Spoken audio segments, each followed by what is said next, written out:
there. Welcome to part two of the week 5 learning guide for college algebra. I hope you're as excited as I am. We are making some great progress, learning lots of good information to help you in your college algebra class. So today I want to look at quadratic functions and function properties with that. I've given you a diagram here for some of the parts of a quadratic function. We have things called the vertex. That's the high or the low point. We have the x-intercepts and y-intercepts, which you're probably familiar with. But a quadratic function also has what we call an axis of symmetry. That's a line that we could cut the quadratic in half and we could fold it on that line and get a mirror image on both sides. And so we're going to kind of identify that in our work today. Now, I want to use Desmos, the graphing calculator, like we have done in some of my previous videos. So I will link it below so that you can access that graphing calculator.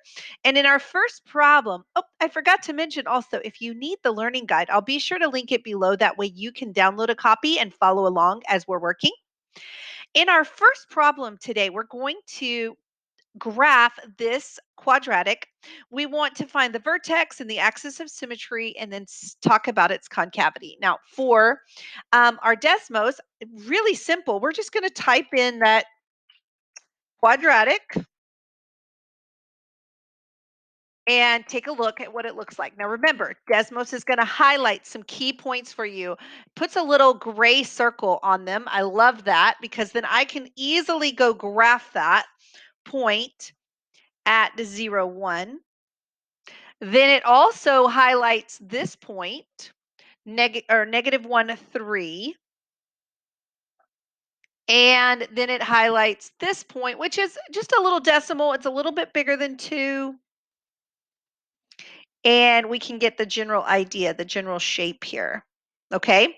Now, something to recognize. Desmos always will highlight the vertex for you. Remember, that's going to be your low or your high point, and it did highlight that one for us. So we know that the vertex is at negative 1, 3. That's what that means.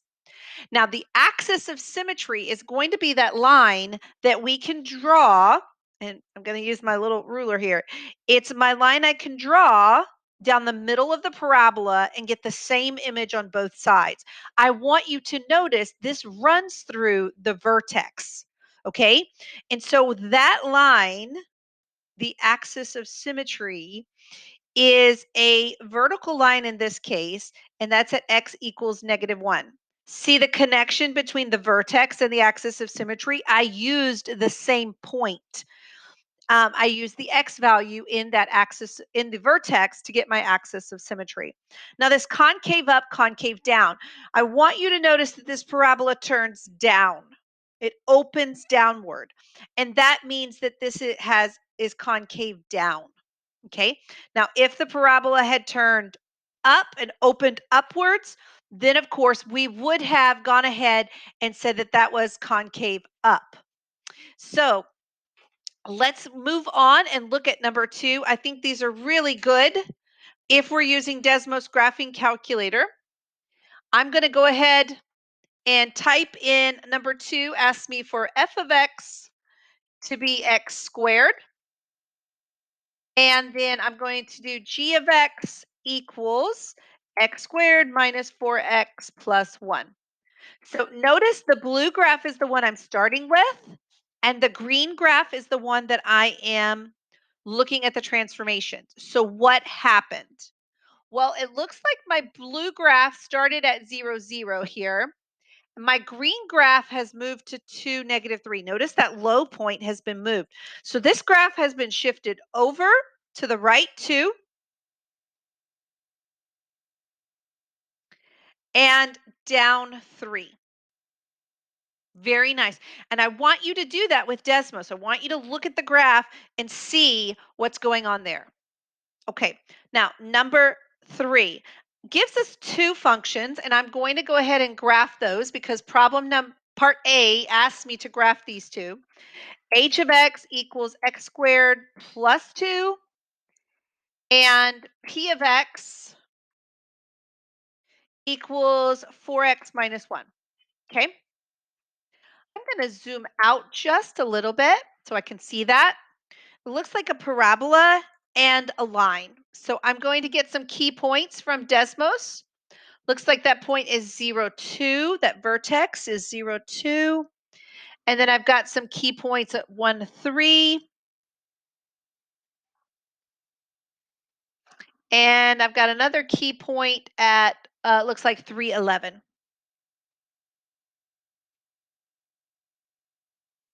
Okay, then I've got my line, and Desmos again gave me some more key points. -1, sorry, 0, -1. So down here, and then again at 1, 3, and I'll use a straight edge to graph that line. Okay, now B says to solve h of x equals p of x. Here's the beauty with Desmos. Desmos does that for you.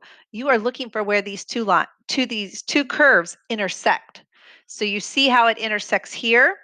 I know that B will have the answer x equals 1.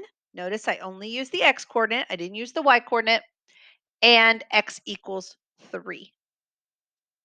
Really nice. Desmos will do the graph, find the solution for us. Now, look at C.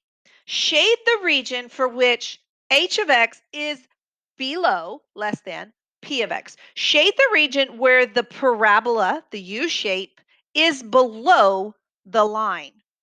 And friends, that is this section right in here where the parabola, the U shape, is below the line. It's just that little shaded part there. So I want you to think of less than means below.